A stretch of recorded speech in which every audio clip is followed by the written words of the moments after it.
நாடு முழுவதும் உள்ள சிறு குறு விவசாயிகளை ஊக்குவிக்கும் வகையில் பிரதான் மந்திரி கிசான் சம்மான் நிதி யோஜனா திட்டம் மத்திய அரசால் 2019ஆம் ஆண்டு முதல் செயல்பட்டு வருகிறது. நலிவடைந்த விவசாயிகளின் ஆண்டு வருமானத்தை உயர்த்தும் வகையில் ஆண்டுதோறும் ரூபாய் 6000, அதாவது 4 மாதத்திற்கு ஒருமுறை 2000 என விவசாயிகளின் வங்கிக் கணக்கில் நேரடியாக வரவு வைக்கப்படுகிறது. இந்த திட்டத்தில் இதுவரை 19 தவணைகளாக தொகை வழங்கப்பட்டுள்ளது. இந்நிலையில் விவசாயிகள் தற்பொழுது 20வது தவணையை எதிர்பார்த்து காத்திருக்கின்றனர். 19வது தவணை மூலம் 10,04,67,693 விவசாயிகள் பயனடைந்துள்ளனர் என PM கிசானின் அதிகாரப்பூர்வ இணையதளத்தில் தகவல் வெளியிடப்பட்டுள்ளது. இந்நிலையில் விவசாயிகள் நீண்ட காலமாக 20வது தவணையை எதிர்பார்த்து காத்திருக்கும் நிலையில் இன்று அதற்கான அறிவிப்பை பிரதமர் வெளியிடுவார் என தகவல் வெளியாகியுள்ளது.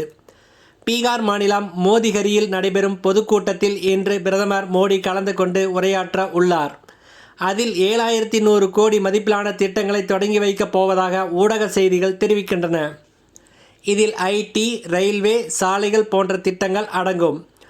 அப்போது கிசான் யோஜனாவின் 20வது தவணையையும் எப்போது என்ற தகவலையும் பிரதமர் வெளியிடுவார் என எதிர்பார்க்கப்படுகிறது.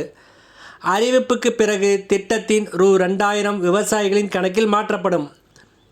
PM கிசான் திட்டத்தின் அடுத்த தவணை நிதியை பெற உங்கள் வங்கிக் கணக்கை ஆதாருடன் இணைப்பது என அரசு தரப்பில் தெரிவிக்கப்பட்டுள்ளது. நன்றி, வணக்கம்.